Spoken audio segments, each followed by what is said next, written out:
Hello friends, welcome to the second episode of my new series, Live Long to Conquer.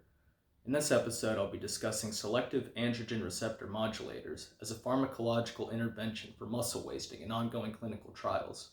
But before we get started, if you could like and comment on this video for the sake of the algorithm, as well as subscribe to this channel, I would greatly appreciate it.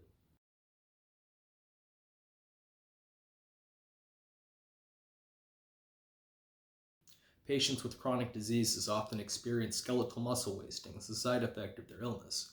There is an imbalance in muscle protein synthesis and degradation when inflammatory markers are elevated, despite the fact that testosterone has long been recommended as a treatment for muscle loss. Side effects like enlarged prostate in men and virilization in women have raised questions. Androgen-dependent tissue has fewer side effects from SARMs, selective androgen receptor modulators, than testosterone when it comes to increasing lean body mass.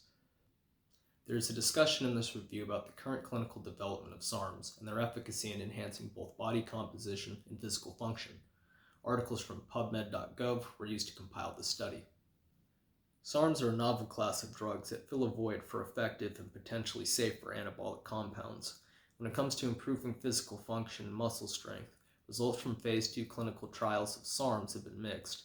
Further research is needed to determine the long-term effects of these drugs on these patients. Further research is needed to determine the impact of SARM-associated resistance training and protein intake on muscle-wasting patients. The debatable cardiovascular risks and unfavorable side effects of testosterone have prompted the development of alternative therapies to treat muscle mass and function declines. Selective androgen receptor modulators, which act similarly to testosterone, have been given the moniker modulators due to their ability to act as full agonists in some tissues, such as muscle and bone, while acting as partial agonists or full antagonists in others, such as the reproductive organs. SARMs have been shown to increase total lean body mass, but there is still inconclusive evidence regarding muscle strength and physical function improvement.